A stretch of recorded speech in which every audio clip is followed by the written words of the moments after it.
ഒരു battalion police ഉണ്ട്. I pity not you but this attire, this uniform.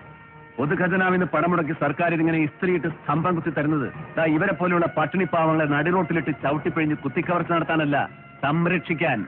ജനങ്ങളുടെ സ്വത്തും ജീവനും സ്വൈര ജീവിതവും സംരക്ഷിച്ച് പിടിക്കാൻ. അതാണ് പോലീസ്. അതാവണമെടാ പോലീസ്.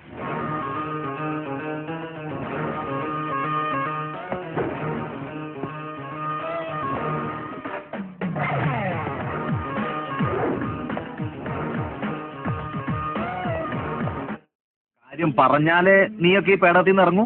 കാര്യങ്ങൾ പറഞ്ഞാലും ഇറങ്ങും, കാര്യങ്ങൾ പറയാനും ഇറങ്ങും. ഇപ്പൊ ഞാൻ വേറൊരു കാര്യത്തിന് വേറൊരു വഴിക്ക് പോവേണ്ട.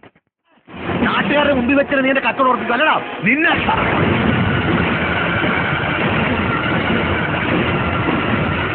ഇതാണ് ഈ പേനയുള്ള ഒരു കാര്യം. പണം കൊടുക്കണന് അവിടെ വെച്ച് തന്നെ പണി കൊടുക്കണത് കണ്ണന്തിരി തന്നെ. എന്തായാലും ഒരു കാര്യം തീരുമാനമായിട്ടാ. ഒന്നിൽ സാർ എന്നെ കൊണ്ടുപോകും, അല്ലെങ്കിൽ കൊണ്ടിട്ട് പോകും. രണ്ടായാലും മാനക്കെടുകയല്ല. അതുകൊണ്ട് സാറേ നമുക്ക് പോവാം. IAS, ഇന്ത്യൻ ഭരണ സർവീസ്. ആ പദവിയുടെ അർത്ഥം എന്താണെന്നറിയോ നിനക്ക്? അതറിയണമെങ്കിൽ ആദ്യം ഇന്ത്യ എന്താണെന്ന് നീ അറിയണം. അക്ഷരങ്ങൾ അച്ചടിച്ചു കൂട്ടിയ പുസ്തകത്താളിൽ നിന്നും നീ പഠിച്ച ഇന്ത്യ അല്ല അനുഭവങ്ങളുടെ ഇന്ത്യ. കോടിക്കണക്കായ പട്ടിണിക്കാരുടെയും നിരക്ഷരരുടെയും ഇന്ത്യ, കൂട്ടിക്കൊടുപ്പുകാരുടെയും വേശ്യകളുടെയും തോട്ടികളുടെയും കുഷ്ഠരോഗികളുടെയും ഇന്ത്യ, ജഡ്ക വലിച്ചു വലിച്ച് ചുമച്ചു ചോര തുപ്പുന്നവന്റെ ഇന്ത്യ, വളർത്തുനായ്ക്ക് കൊടുക്കുന്ന ബേബി ഫുഡിൽ കൊഴുപ്പിന്റെ അളവ് കൂടിപ്പോയതിന് ഭർത്താവിന് ശാസിച്ച് അത്താഴപ്പട്ടിണിക്കിടുന്ന കൊച്ചമ്മമാരുടെ ഇന്ത്യ അല്ല. മക്കൾക്ക് ഒരു നേരം വയറുനിറച്ച് വാരി ഉണ്ണാൻ വക തേടി സ്വന്തം ഗർഭപാത്രം വരവിൽക്കുന്ന അമ്മമാരുടെ ഇന്ത്യ. ഇന്നലെ നീ അവമാനം ചാട്ടിയിറക്കി വിട്ടില്ലേ ആ കൃഷ്ണേട്ടനെ പോലെയുള്ള പാവം മനുഷ്യരുടെ ത്യാഗങ്ങളുടെയും നൊമ്പരങ്ങളുടെയും ഇന്ത്യ.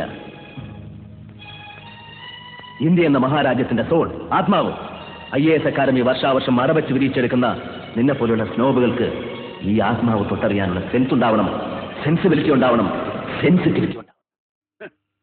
ആ മത്തങ്ങ കൗളും ചളിങ്ങിയ മൂക്കും പിന്നെ ആമവാദം പിടിച്ചമാര് തോളും തൂക്കിയിട്ടുള്ള നടപ്പം കണ്ട പെമ്പിള്ളേര് പ്ലെയിനിൽ കയറി വരും അങ്ങ് ഈജിപ്തിൽ നിന്ന്. എന്റെ കിന്ന ആ മൂക്കൊന്ന് പൊത്തിപ്പിടി. ഏതെങ്കിലും പെമ്പിള്ളേരൊന്ന് നോക്കിക്കോട്ടെ ആ മുഖത്തേക്ക്. വലിയ ആളാണ്ട, വലിയ പണ്ടെങ്ങാണ്ടോ ചക്ക വീണപ്പോ ഒരു മുയൽ എത്തന്ന് വെച്ച് എന്നും ചക്ക വീണാ മുയൽ ചാവുമോ സ്വാമി? ചാകാൻ വിധിയുള്ള മുയലാണെങ്കിൽ ഇപ്പോഴും ചാവും സാർ.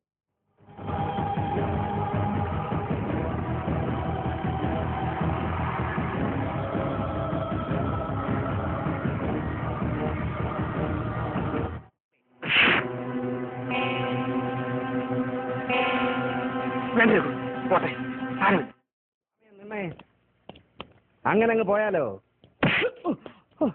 ഇനി പോവല്ലോ.